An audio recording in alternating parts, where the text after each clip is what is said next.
करके। हाँ जी, हाँ जी, ये आया अल्फा प्लस बीटा। हाँ जी सर मैं पूछ रहा है कि दोनों सेम आउणगे या फिर डिफरेंट आ सकते हैं? नहीं, देखो ये एक्यूरेसी पर डिपेंड करता है। अल्फा जमा बीटा करना, अल्फा जमा बीटा, हाँ जी।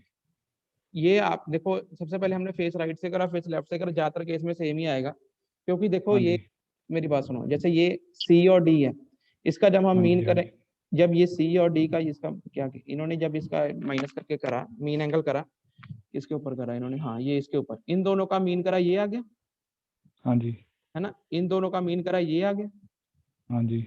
इन दोनों का मीन करा, ये आ गया, हाँ जी सर। इन दोनों का मीन करा, ये आ गया, ठीक हाँ है, जी। इन दोनों को ऐड करा, ये आ गया, इन दोनों को ऐड करा, हाँ ये आ जी गया, ठीक है, बिल्कुल। हाँ जी बिल्कुल सर। ये, पर कोई जरूरी भी नहीं है कि अगर आपके एंगल सेम आए, पर ज्यादातर केस में आता है, ठीक है, कोई जरूरी भी नहीं है ठीक है सर। इसमें, इसमें ठीक है फर्क सर। क्योंकि देखो यहाँ पे फर्क आ सकता है, जैसे ये 4800 है हाँ ना, जी। हाँ जी। हाँ जी।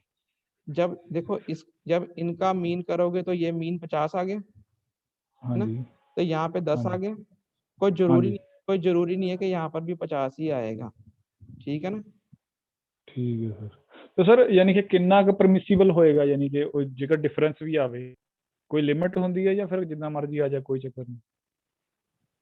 स्टूडेंट ये बराबर बराबर ही आता है, सिर्फ सेकंडों में फर्क आता है, ओनली सेकंड्स में, ठीक है सर। मिनटों में भी फर्क नहीं आता, मतलब ठीक कहने है का सर। मतलब, ठीक कहने है। का मतलब 1 मिनट से कम ही होता है, ठीक है सर। ये फर्क जो सा आता है सिर्फ सेकंड्स में ही आता है, मिनटों में भी नहीं आता, ठीक है सर। ठीक है। हाँ जी। तो इस तरीके से जो सा आप वर्टिकल एंगल रीड कर सकते हैं, ठीक है, ठीक है। हाँ जी सर। हाँ जी सर। अब हम एक टॉपिक और करेंगे, कितने बजे तक क्लास है हमारी? सर 11:30। एक टॉपिक और कर लेंगे हम। देखो स्क्रीन विजिबल है सबको? Yes sir. हाँ जी।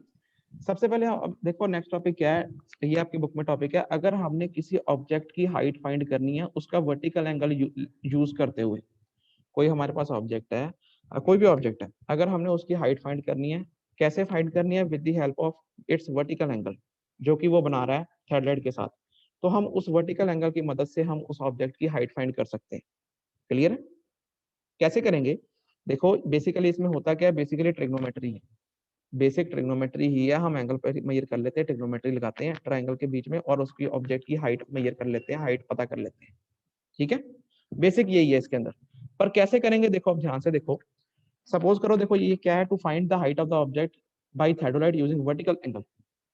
सपोज कर लो, इसके अंदर दो केस बनते हैं, पहला केस क्या है, when the base of the object is accessible, मतलब हम ऑब्जेक्ट के बेस तक पहुंच सकते हैं, ठीक है, ठीक है, इसमें क्या है, पहला केस क्या है कि हम ऑब्जेक्ट के हाँ जी सर। बेस तक पहुंच सकते हैं। ऑब्जेक्ट कौन सा? सपोज कर लो ये एक्स वाई ऑब्जेक्ट है, ठीक है, ये एक्स वाई ऑब्जेक्ट है, ठीक है, हाँ ये जी। कोई ऑब्जेक्ट है एक्स वाई, हम इसके बेस तक हम पहुंच सकते हैं, मतलब हम जहां पे हमारा इंस्ट्रूमेंट स्टेशन है, सपोज कर लो ओ, उससे हम बेस पॉइंट वाई तक हम पहुंच सकते हैं।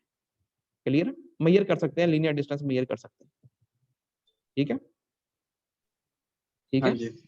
तो सपोज अब इसमें करना क्या है, सपोज कर लो हमारे पास कोई ये ग्राउंड है, ये ग्राउंड सरफेस, सबको ग्राउंड सरफेस दिख रही है, ठीक है।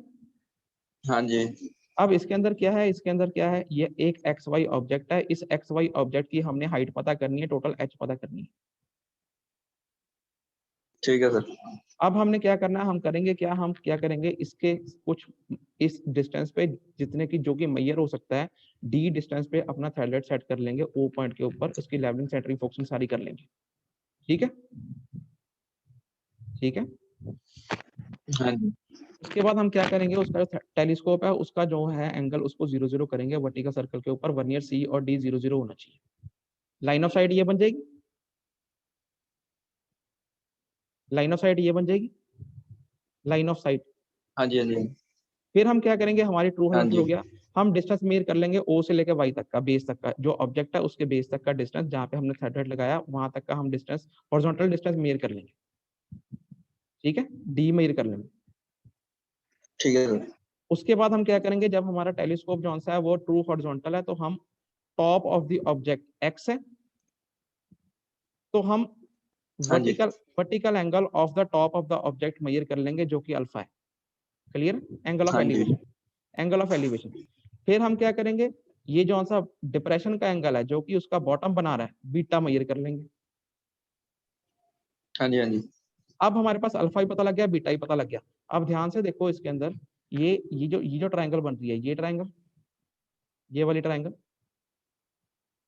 ये वाली ट्रायंगल, ऊपर वाली अल्फे हाँ वाली जी ट्रायंगल, इसके अंदर H1 किसके बराबर रहेगा, डी tan अल्फा के बराबर रहेगा।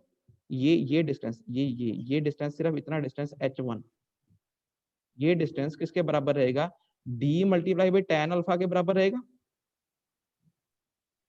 है ना? क्योंकि देखो हाँ जी सर। tan थीटा क्या होता है, परपेंडिकुलर ओवर बेस होता है। हाँ जी सर। परपेंडिकुलर हाँ क्या जी है, परपेंडिकुलर H1 हाँ जी बटा base d will be equal to, d tan जी हाँ अल्फा। जी है ना? तो H1 will be equal to tan alpha multiply by d, हाँ जी sir. H1 is equal to d multiply by tan alpha. हाँ जी सर इसी तरीके से निचली ट्रायंगल में भी जौन सा H2 रहेगा वो d tan बीटे के बराबर रहेगा, ये H2, है ना? हाँ जी H2 जौन सा है, देखो इस ट्रायंगल में ये बीटा है, ये इसके सामने, अब इसमें अगर हम tan थीटा लगाएं, tan beta will be equal to this H2 बटा d, तो H2 बराबर किसके रहेगा, d multiply by tan beta के बराबर ही आएगा। हाँ जी तो हमें टोटल हाइट फाइंड करनी है H1 जमा H2, तो हमको पता लग गया, हम क्या करेंगे, d tan अल्फा जमा d tan beta, H1 plus H2, total height किसके बराबर आ गई, d tan अल्फा जमा d tan बीटा। हाँ जी हाँ जी अगर हम d कॉमन ले लें, tan अल्फा जमा tan बीटा, हाँ जी तो d तो हम मेजर कर सकते हैं क्योंकि हमने पहले मेजर कर लिया, बेस तक हम पहुंच सकते हैं ऑब्जेक्ट के। हाँ जी तो हमारे पास फॉर्मूला बन गया, d बार निकाल लिया, tan अल्फा जमा tan बीटा, हमने d मेजर कर लिया, एंगल ऑफ एलिवेशन मेजर कर लिया, डिप्रेशन मेजर कर लिया, इस फॉर्मूले में फिट करा, हम हाइट ऑफ द ऑब्जेक्ट निकाल सकते हैं, टोटल h। ओके सर अब अगर ऊपर वाले पॉइंट का RL निकालना है, x पॉइंट का, हाँ जी क्या करेंगे, इसके पीछे कहीं पे जहां पर हमें नोन RL है, बेंचमार्क है, उसके ऊपर स्टाफ रख देंगे, हाँ जी तो उसकी जौन सी है हम रीडिंग पढ़ लेंगे। ये टेलीस्कोप जब हमारा हाँ जी हाँ जी टेलीस्कोप ट्रू हॉरिजॉन्टल है, तो हम उसके ऊपर स्टाफ रख के बैक साइड रीडिंग पढ़ सकते हैं, हाँ जी हाँ जी वो H3 रहेगी, है ना, बैक साइड रीडिंग। हाँ जी अब अगर हमने इस लाइन ऑफ हाँ साइड जी का RL निकालना है, तो जितना बेंचमार्क का RL है प्लस H3 कर लें, ये लाइन ऑफ साइड का RL आ जाएगा। हाँ जी अब लाइन ऑफ साइड का RL निकल गया, इसके अंदर अगर हम ऊपर H1 जोड़ते तो x का RL आ सकता है, हाँ जी हाँ जी हाँ जी यही किया हुआ है। लाइन ऑफ साइड का RL निकल गया, benchmark plus H3, back side reading, है ना? मेरी आवाज आ रही है? हाँ जी लाइन ऑफ साइड का हाँ जी RL हुआ है, जो बेंचमार्क का RL है प्लस दिस H3, ये हाँ लाइन जी ऑफ सर हाँ साइड, जी ये लाइन ऑफ साइड का RL आ गया। अब इस लाइन हाँ ऑफ जी साइड के RL में अगर मैं ये H1 जोड़ दूं तो x पॉइंट का RL आ जाएगा, है ना?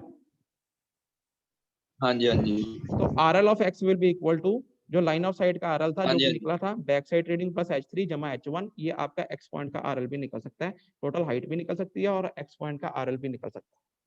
क्लियर है? ओके सर तो ये